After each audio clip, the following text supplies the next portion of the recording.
Well, thank you so much. Again, I'm Delana Williams, the coding and the director of coding and compliance here at Welter Healthcare Partners. So it's a pleasure and a privilege to share this information with you today. We will go through a high level of some of the coding changes, but also take a deeper dive into that CMS final rule.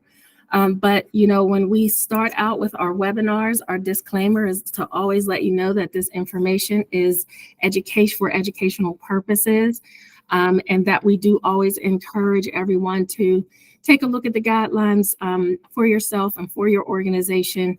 And that's what these platforms are for as well, is if you do have any questions based on maybe your interpretation or multiple interpretations of the guidelines, here's a great place to field those questions, and then we can even get back to you with more authoritative citings if that's what is needed. So again, we will go over all of our coding updates. We'll take a deeper dive into the CMS final rules, and then we'll have our Q&A at the end. But what I wanted to do is I wanted to just point out that for 2024, we have over 1,000 editorial updates with additions, deletions, and revisions. And this year for the ICD-10, we have a whopping 74,044 diagnosis codes in our ICD-10 CM diagnosis coding book. And so that is just a call out, not just to say how many are out there, but to say that our payers are getting wiser, and they do expect specificity and laterality. So a lot of these things, when you're trying to get claims or edits are hitting inside of your EMR, and it's given that pushback because it's already understood that the payers are not accepting certain unspecified codes. So if a patient is, initial inpatient or a new patient, there is an expectation that certain things will be unspecified until you run certain tests and kind of dig in there to get something more specific.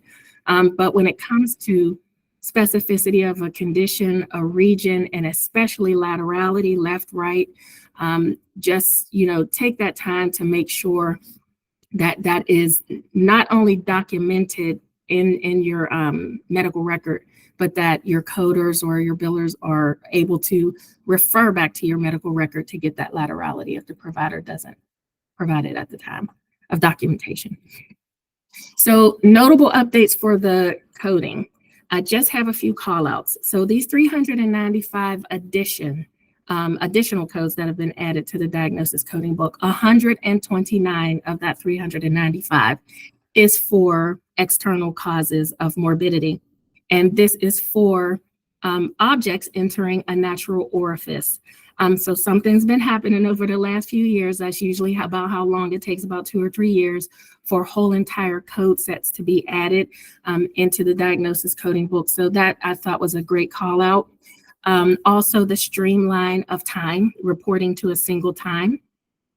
And an even greater call out that I wanted to point out for the HCPCS book is that there are 129 payment related changes for HCPCS. And I think that this is an important call out because we might have folks that work with supplies or DME, using drugs. So like our C codes in the HCPCS book, there are 540 changes. There are 540 codes, should I say, in that section. And these are temporary codes for outpatient prospective payment systems. So you definitely see that it is impacted by those updates. So you might want to go out there and make sure if this is a negative or a positive impact to your payments. There are 808 A codes, which are designated for transportation and med-surg supplies. There are 1,033 J codes, which are our drug codes. And we have a whopping 1,925 G codes in the HCPCS book. So these are also temp codes for professional services.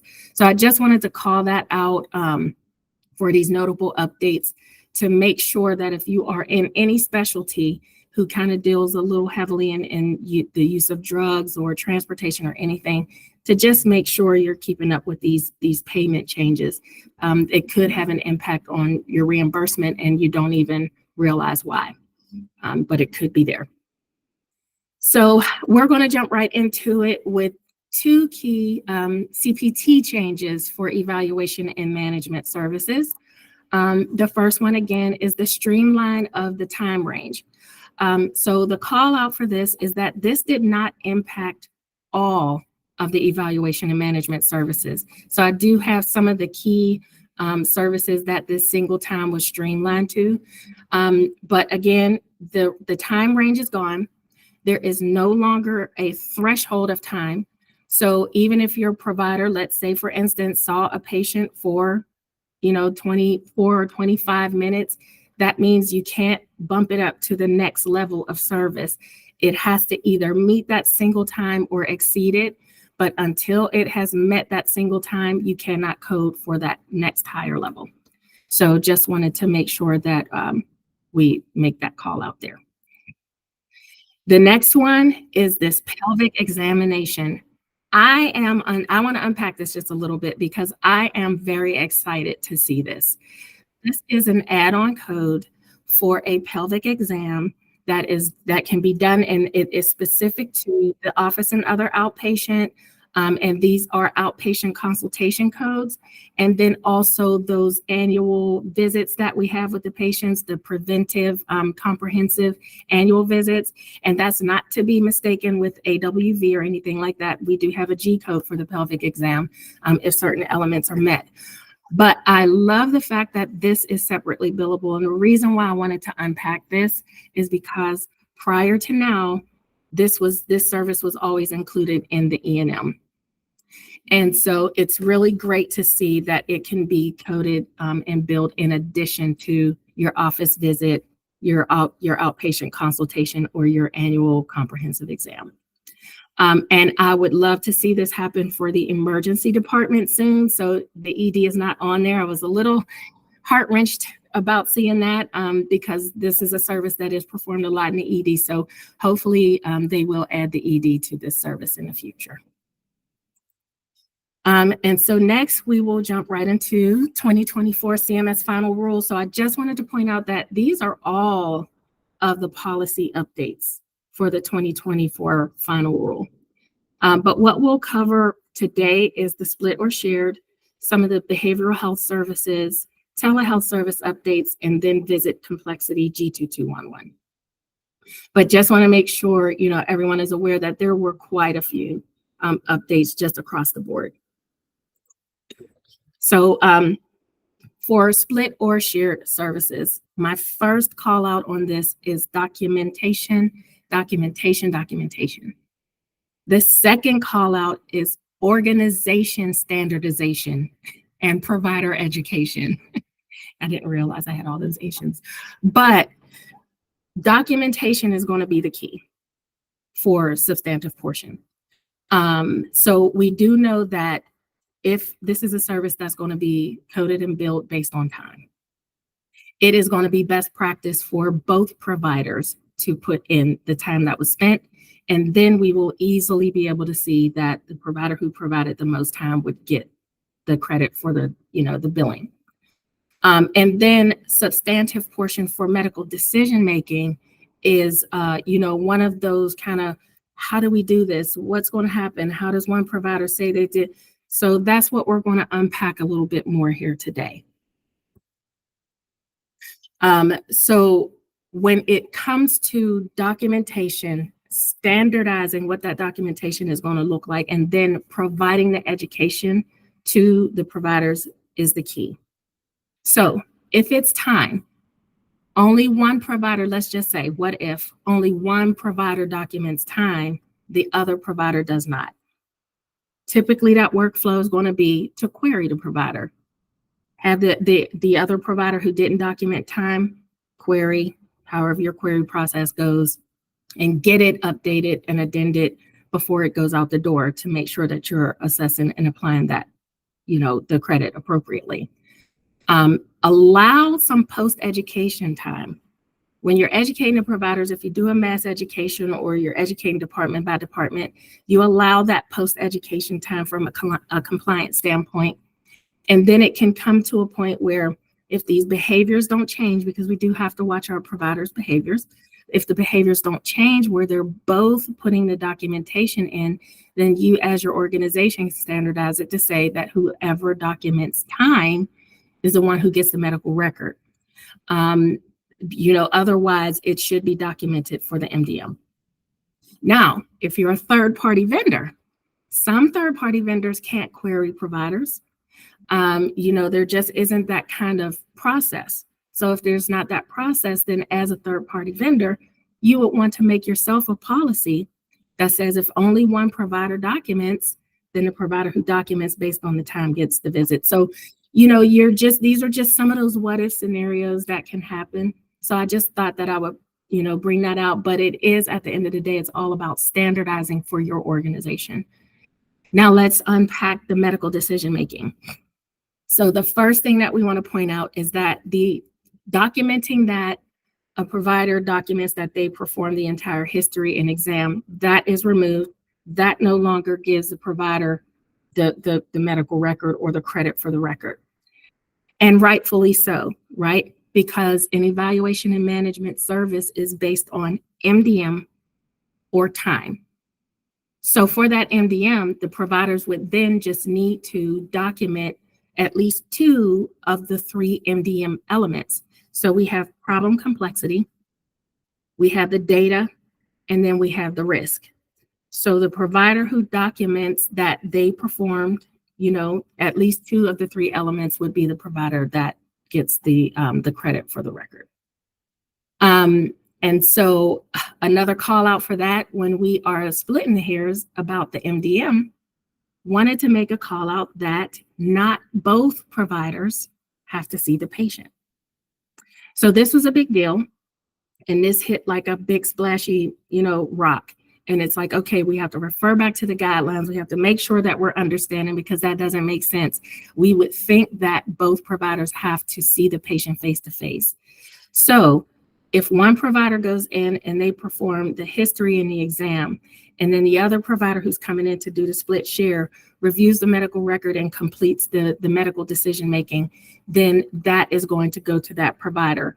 If the provider does, let's say, the history and the evaluation, and then they put in the orders, but then another provider comes in the split shared capacity, and they perform the problem, the complexity of the problems and understanding, and they do the entire treatment plan, then they have met the 2 out of the 3 of the MDM. So not both providers do not have to see the patient face to face, is what I'm making sure is understood here. A patient could leave the building, and another provider come behind, and they're just doing everything in the background. So yes, do your research on that. That's a big deal. And it could definitely save time in a continuity of care and time in a clinic for the patients. And then it's going to be delayed through this year. So we'll look out for next year, the delay on making total time spent the substantive portion. Like if it was going to be a split or shared visit, that the providers would have to split based on time. We were expecting that to be for 2024, but they've delayed it. And then let's say, what if it's a deadlock? What if both providers did all of the MDM? So, that is something to think about as an organization for you to standardize as well.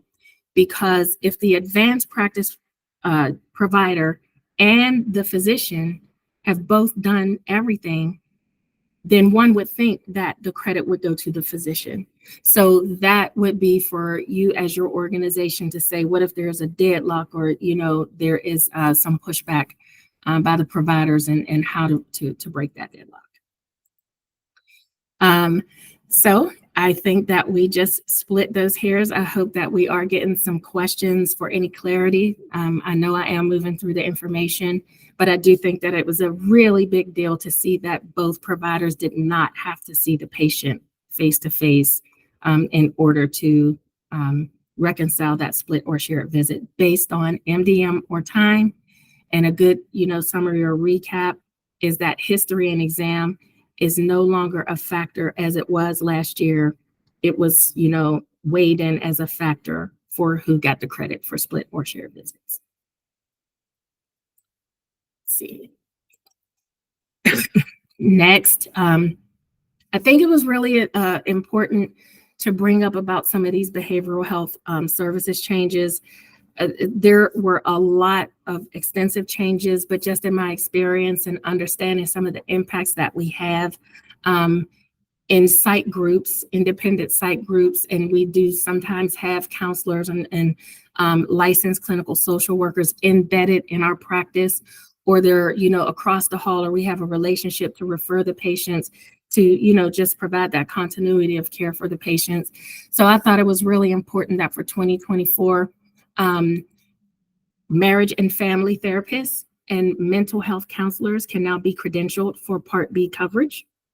For mental health services, for behavioral health services, and then any addiction or drug and alcohol counselors who meet the requirements for a mental health counselor can also be credentialed to provide those services.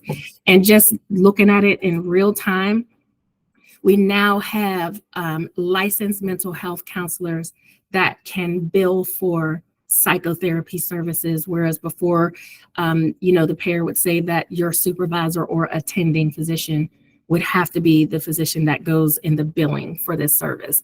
So now it's just really wonderful that, kind of in that time of crisis, that our mental health counselors can see the patient. They document some of the most beautiful notes from head to toe, from top to bottom. So it is just rightfully so that they are able to go on that billing and bill for those services.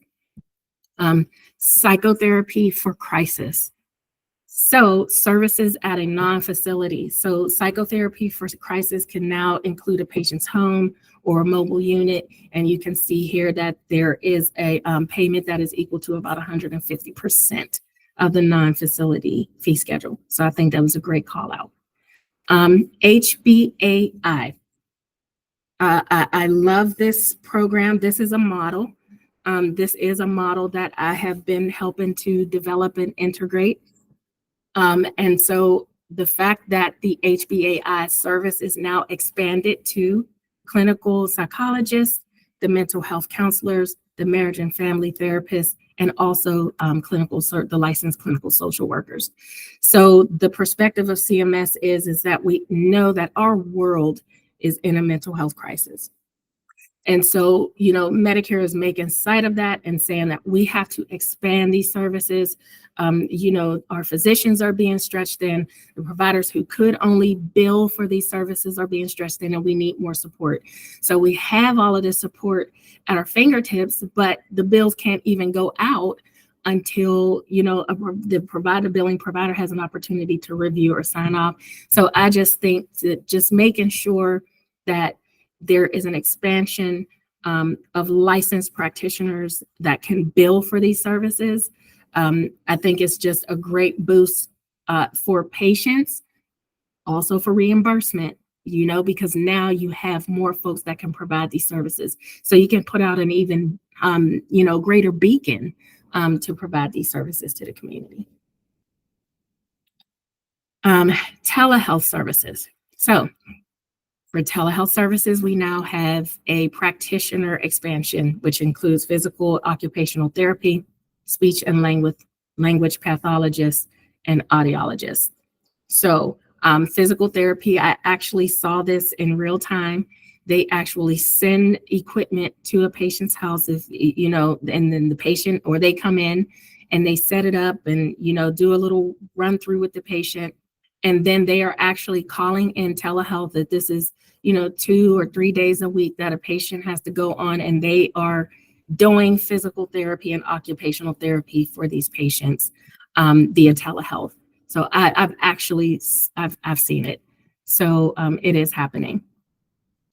Direct supervision permits the presence of a provider to be immediately available via telehealth. That has been expanded or extended through the 31st, which is another win. And then also for teaching physicians. So for teaching physicians, residents furnishing the services for the patient, the teaching physician can get on the real-time communication, two-way interactive live video, and this will represent the key portion of that teaching physician being present in the room with the resident at the time of the service, and as a part of the, one of those key or critical portions of the patient's service that day. So I thought that was a pretty big deal. Just to go a little bit more into originating site, I think originating site and distant site is really expansive now because we are applying the O2 place of service, the 10 place of service, and then we have our modifiers. So just making sure that understanding that the originating site is where the patient is, and then the distant site is where the physician is. And this is in telehealth services.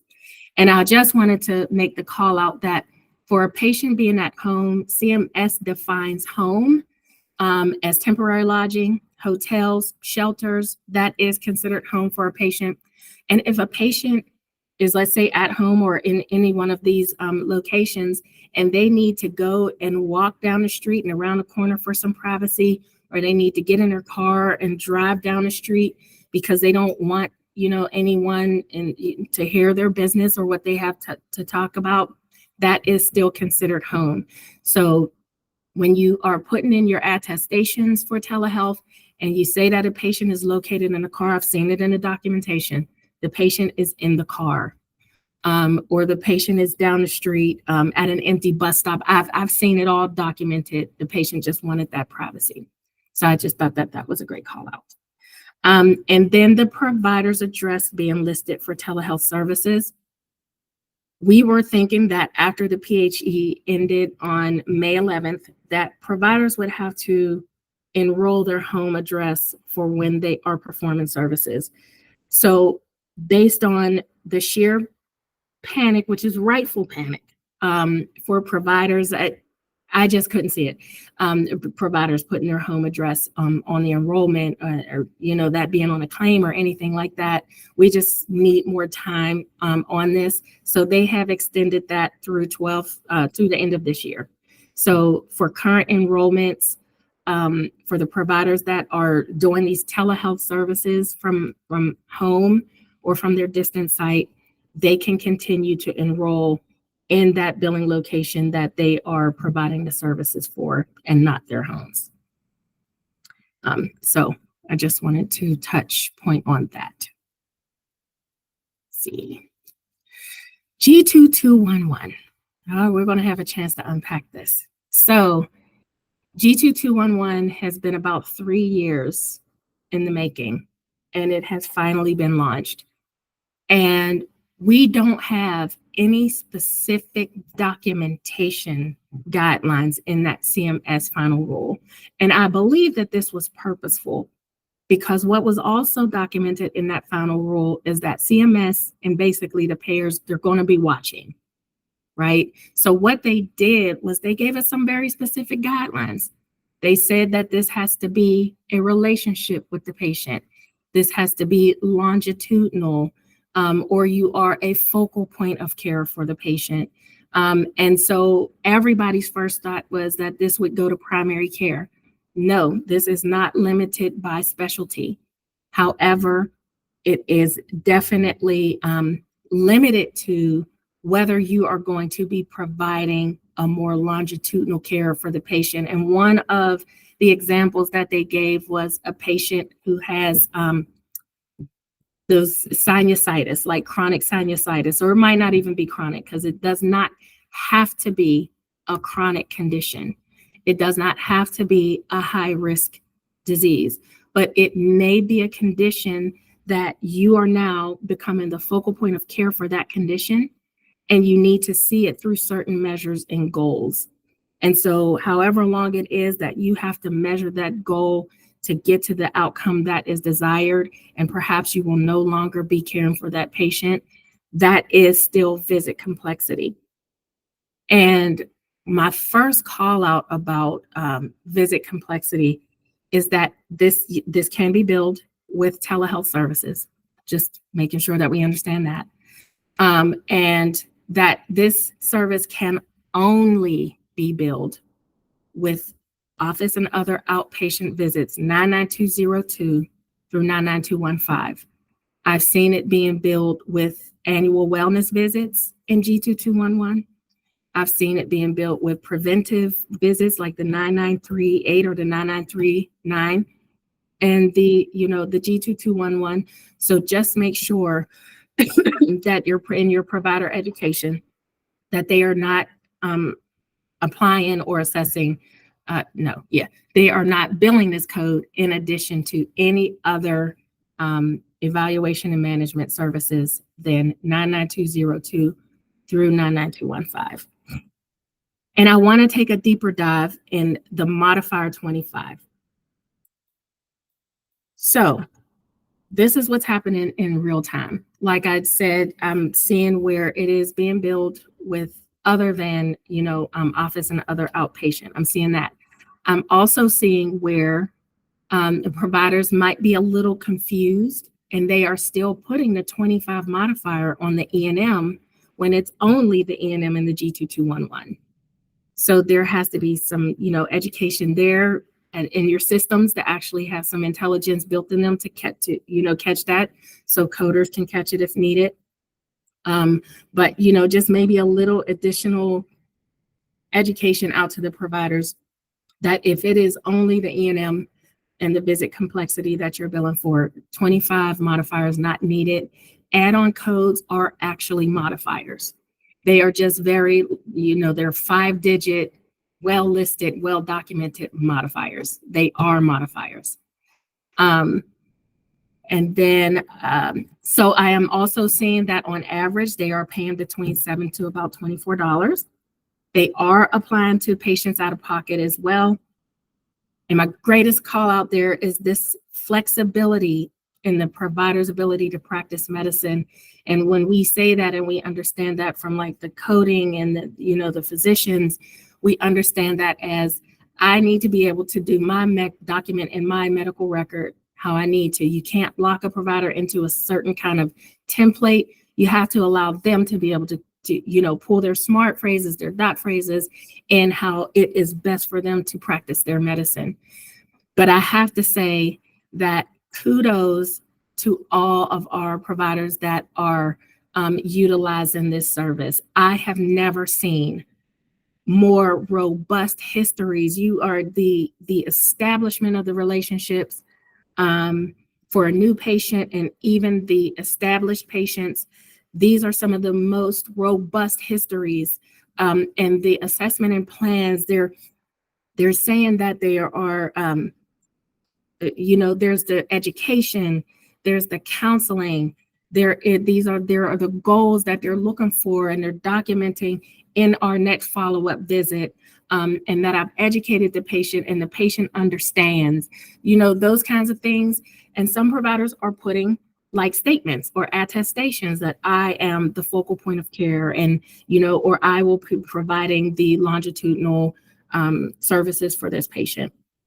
And so, there is the flexibility, but what I would say is I would discourage the provider from templating it, but have it perhaps more so as a dot phrase or a smart phrase that can come in and just, put maybe something a little unique for each patient for what is being followed or addressed, because that is a big call out for CMS, is that they want to discourage templating this, because you don't want to just get comfortable, or we don't want our providers to get comfortable with templating it and it's in the note, or it's just a flat dot phrase, and that's what they use for every single patient. Every patient is not the same. So we just want to make sure that, that flexibility and your ability to practice medicine the way you see fit.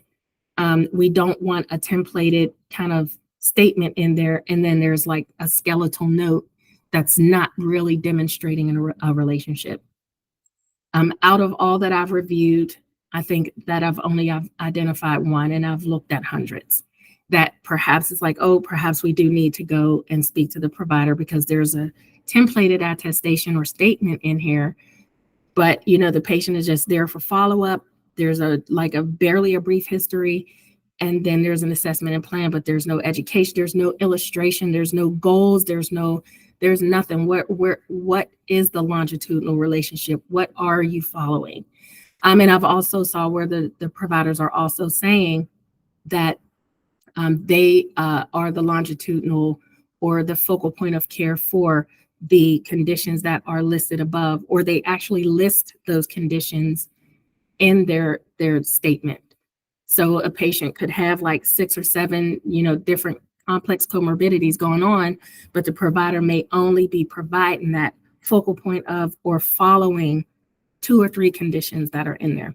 So, I've seen it and it's wonderful. So yeah, just wanted to dig into that a little deeper. And then one more do's and don'ts for G2211. So as I said, you do want to document that the patient understands and acknowledges the plan or the lack thereof.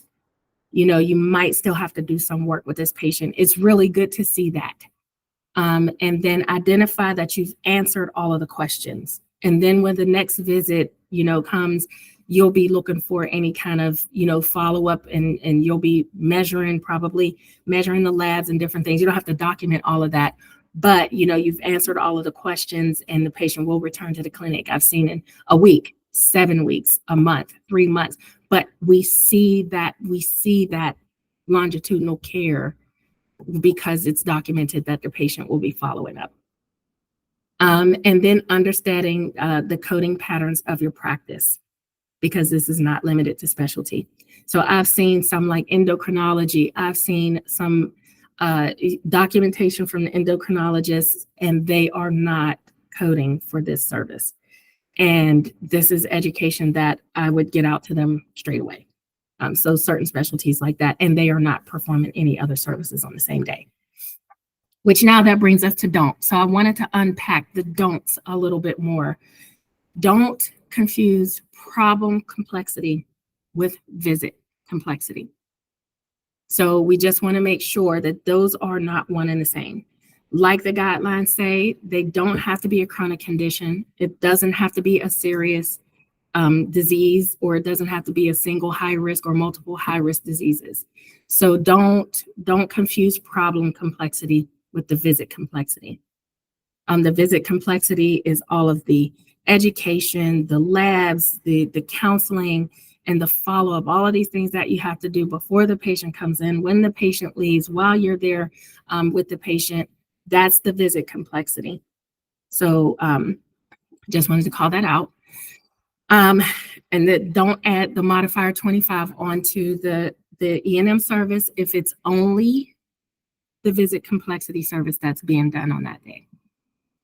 And don't template your attestation. You can have a template of it, but just make sure that patient to patient, if there's anything that's uniquely identifiable, that you can put something unique in your patient's notes. One other, this is beyond a call out. I want to unpack this a little bit. When we talk about the 25 modifier being applied to the E&M service that day, if there is an invasive service, let's just say, that is being performed on that day, and it requires a 25 modifier to be applied, like the patient comes in and you're doing all of this work, but they're having such a bad headache or backache that you have to give them, just that injection for their pain. You just want to give them that Toradol or whatever injection you want to give them for that day. Or they're breathing hard and you're hearing rales and bronchi and they're breathing, and you want to do a nebulizer. Things like that. When that 25 modifier is required on the E&M, G2211 goes away. But what I'm seeing in real time is that there has to be coder education, more coder education or biller education, right? Depending on who might be tracking G2211 for your organization now before you just let it go. Because there are a lot of services that do not require a 25 modifier on the E&M per the NCCI edits. So these are particular services like that A1C test. It has always been a thing that we put the 25 modifier on the E&M when that's being done. If your coder, your coders in your organization go and look at the NCCI edits, that is not required. It does not require a modifier 25. Let's unpack immunizations and vaccinations. So if you are coding or billing for like the 90471 administration code, that NCC, that hits a CCI edit for the 25 modifier to be on the E&M. Your G2211 goes away. But for those Medicare vaccinations, for the codes G0008, 9, and 10, those do not hit an NCCI edit. Neither does the RSV immunization. And these are, so you just, and the RSV immunization is a 90480. So you would think, but it does not. For urology, there are a lot of scans and things that are done, PVR scans and different things like that. If that's all that's being done, there's no cystourethropy, there's no scopes or anything going in. If you're doing scans, if you're doing EKGs and things like that, you can still bill the G2211. So, this to me is just, urging to make sure that G2211 is not removed in error. So if it is a payer thing for, let's say, for instance, A1C, the payer says no matter what, you have to put a 25 modifier on there for it, and then that's a payer thing. But it doesn't hit an NCCI edit. So that would always be appealable. So I just wanted to run through that. Okay, let me keep moving. We're almost done here. And so before we go, I just wanted to run down a couple of things. Make sure that you all know that G0136, this is a new social determinants of health risk assessment, 5 to 15 minutes, it's new. So that's out there. These two are not new, but just want to make sure that you're aware.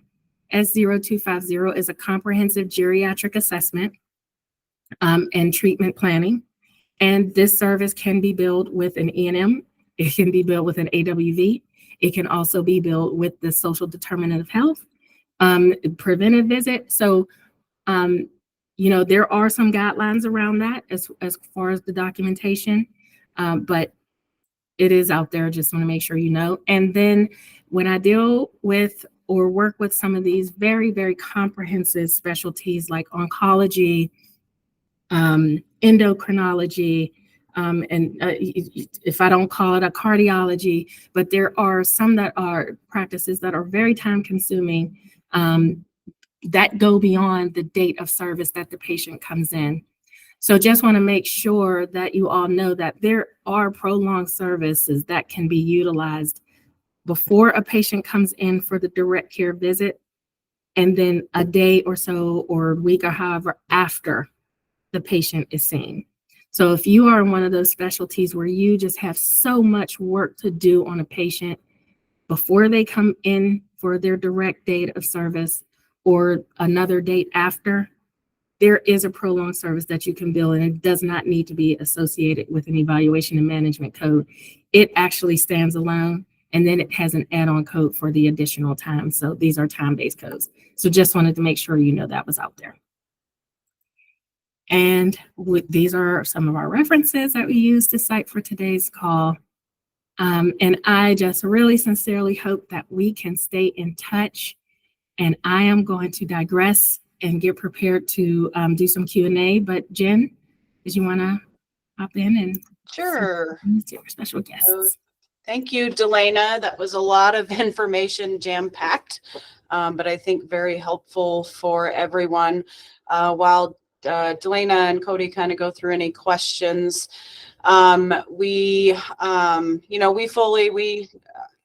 everything that we do is based around revenue cycle management, revenue cycle integrity. And we know for you billers and coders, getting claims paid and paid accurately is a huge challenge. And a lot of that is, unfortunately, revolves around insufficient provider documentation, medical necessity, and just coding errors. And so obviously we are an auditing firm.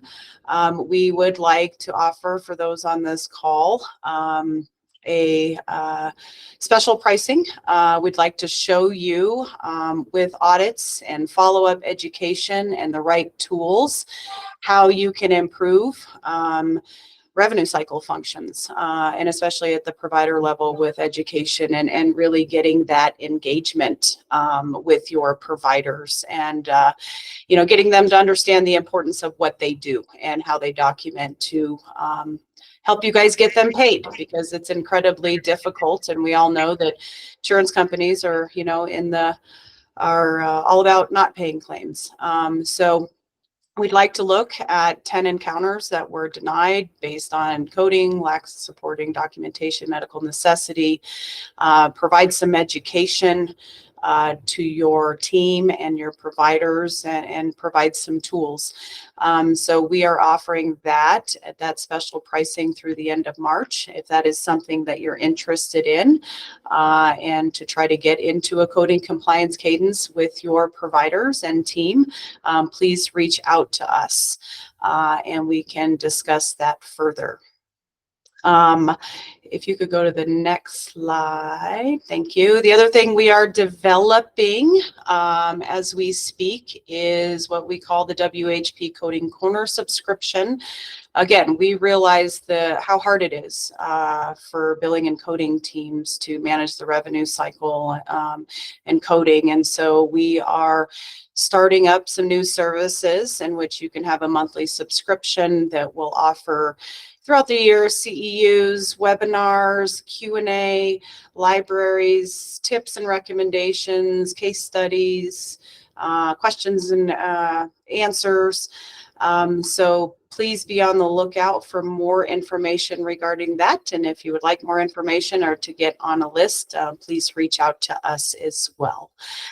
So thank you everyone again for joining today. We will go into some Q&A with Delana.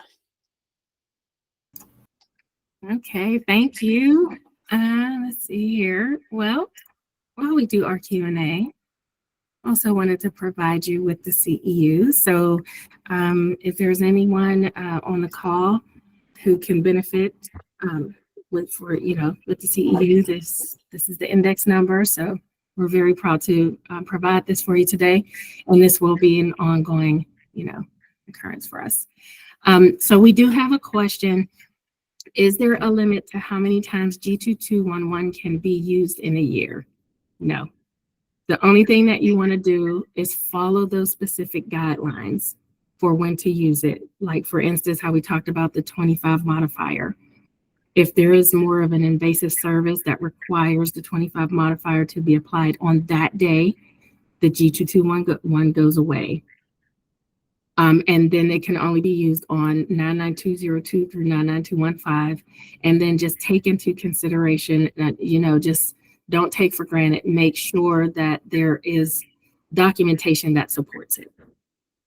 And you will be able to utilize that code as long as those are, the conditions or condition that you are following.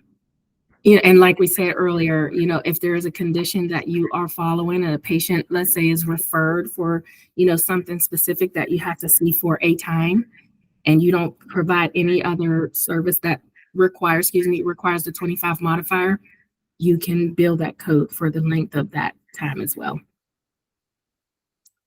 And I think there's a question from Team Toes. Yeah, that's me. Hi. And I have a question on behavioral health. Emergency visits. Can that be done by telehealth? Yes. Yes, absolutely. How do I code that? So all telehealth must have a statement. Yes, it'd be either 02 or 10, but for an emergency visit for the additional pay. Emergency visit. So then I have to understand what you mean by emergency visit. Well, if somebody calls they're suicidal or severely depressed, yes, or they're beaten by their husband or yes, wife, or been tossed out of their home. The Yes. kids have run away. You Yes. name it. Yes. Yeah. So that would be your evaluation and management code if you're doing the like the interactive video. Right. So if you're doing that, you would bill, and you could still bill that E&M based on time, or you can bill it based on the MDM. And then, we have if it's audio only, they can only pick up the phone and call you, and you have to talk to them.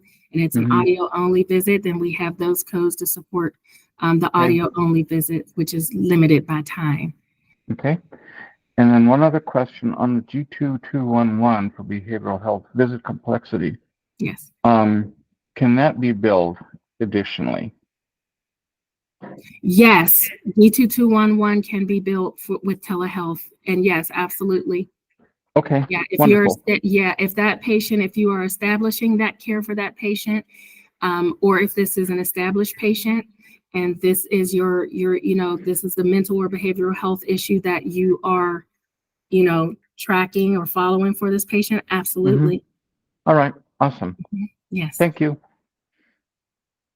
And just a quick call out, we have to make sure this year that we start putting in that originating and distant site also. Right. In that statement. Yes. Okay. Thank you.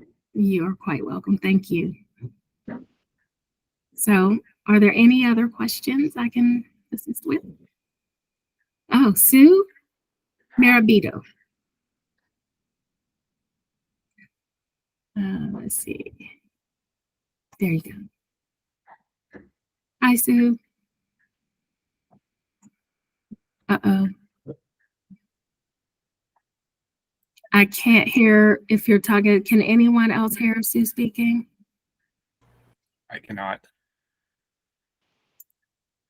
Maybe Sue, if you could use the chat, since we're not able to hear you. It's the message that'll go out to everyone. Maybe that'll help.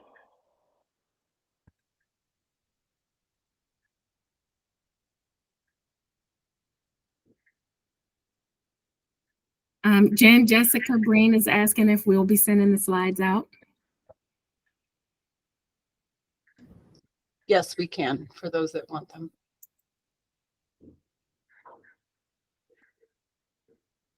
Oh, I'm so disappointed not to get to your question, Sue. Let's see. Please confirm that G2211 is for Medicare, Medicaid only. No, G2211 has not been limited to Medicare or Medicaid. I have seen commercial payers. They have been reimbursing it, and they've also been applying it to patient out of pocket. So co-pays and, deductible, not co-pays, but co-insurances and deductibles. And on average, our commercial payers will always fall in alignment with CMS. So I have not seen any denials trends just yet. Sue's question's in the yes, chat. G21. So this is from Sue. G2211. If the provider is following a patient for a specific issue, do they bill the G2211 for every visit? You absolutely can bill for every visit as long as you are following that condition. And again, we just want to make sure that we follow those guidelines. They gave us very specific guidelines as far as what needs to be identified. And what I call those are visit complexity identifiers. So if you don't have a statement in your note, you want to make sure that you're documenting in your HPI, is thorough, it's kind of robust. And then in your assessment and plan, you're talking about, you are reviewing results, or you're counseling the patient, you're answering all the patient's questions, and that you have certain goals and measures that are, outlined for this condition that you're following. So each time that you are following that or those conditions when the patient comes in, then yes, you can bill for that code. And it is always best practice to put in when the patient will be following up. That also demonstrates that longitudinal care for that condition or those conditions.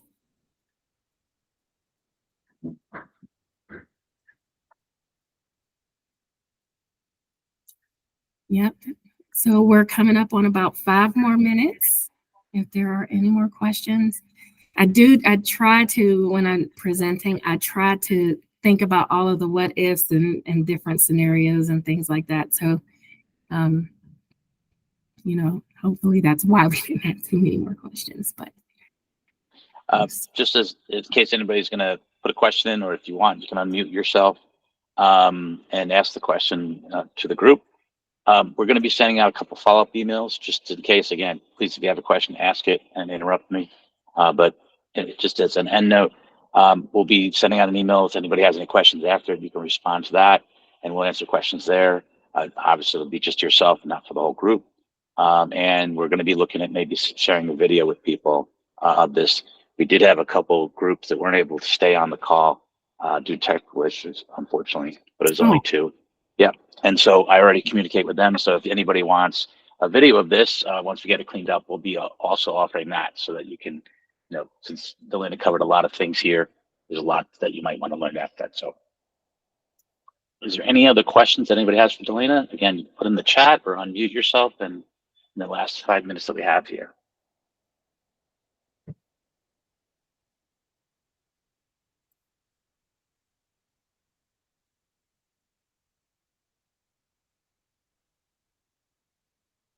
Delana, what's a question you think people aren't thinking of that, or the gotchas that this great presentation, lots of information, our heads are swimming with the information. Is there anything that we, one of those either real niche questions or something that's a little obscure that we all think we should ask, but we're just not thinking of? I think the most obscure was G2211. And that's why I made sure it was really carefully crafted, not to just focus on the same things that everyone talks about, but to also talk about what's being seen in real time. So that, probably did either open up, a lot of questions that can be taken back to the organization, or it might have answered, quite a bit of questions. And I think the biggest call out is to make sure that G2211 is not being removed in error, because I've seen that. I've seen where it's being removed in error because there's a 25 modifier on the E&M when certain services don't require it. And so, a lot of EMRs are very intelligent, but they may not be that intelligent yet for G2211. And so that those NCCI edits, having that coder touch, I know out the gate, I'm quite sure a lot of organizations had coders, had the code fallen into buckets and given an opportunity for coders to review the material. But one of my biggest finds was that the G2211 was being removed in error. And if somebody has mm-hmm.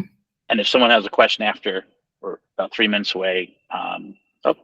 Laverne has a question. Laverne, either unmute yourself and ask it, or if you could put it into the chat. Lovely Laverne.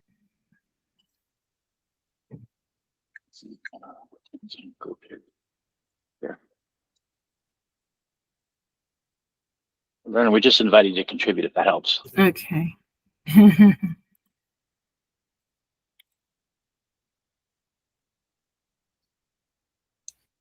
Hello? Oh, there we go.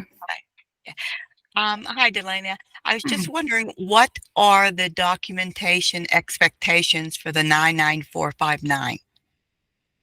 Oh, just like it. So there can be a light, procedure documentation,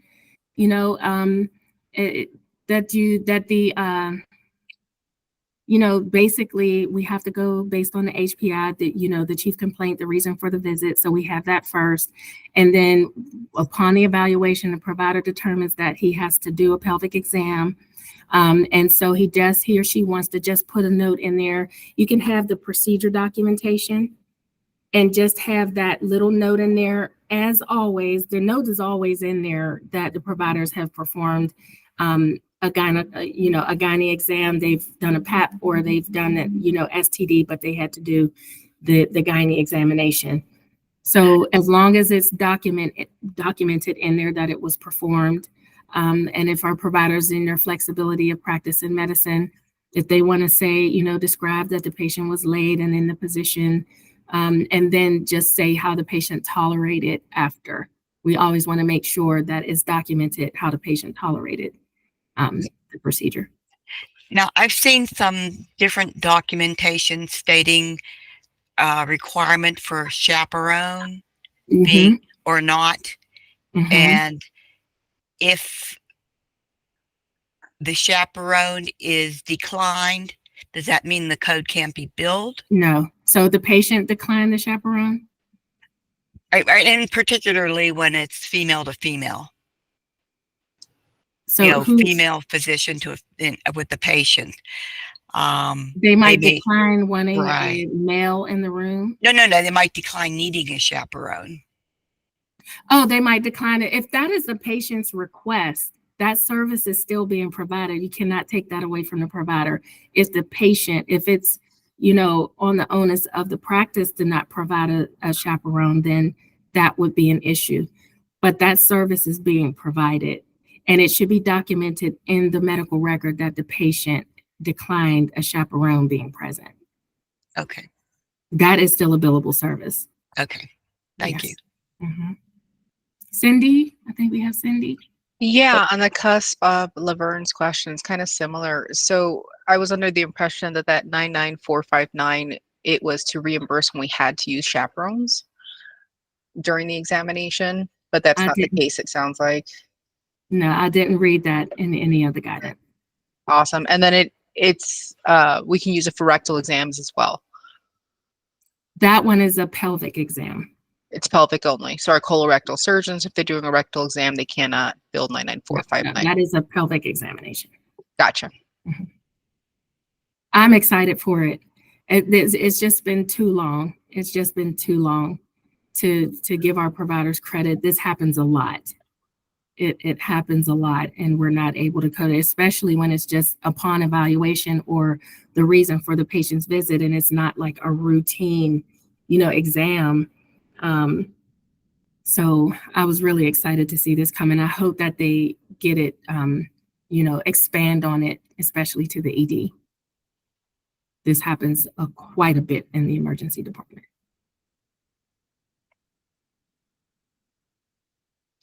Okay, we're running a little over. Doesn't mean we won't take some more questions, but also want to respect everybody else's time.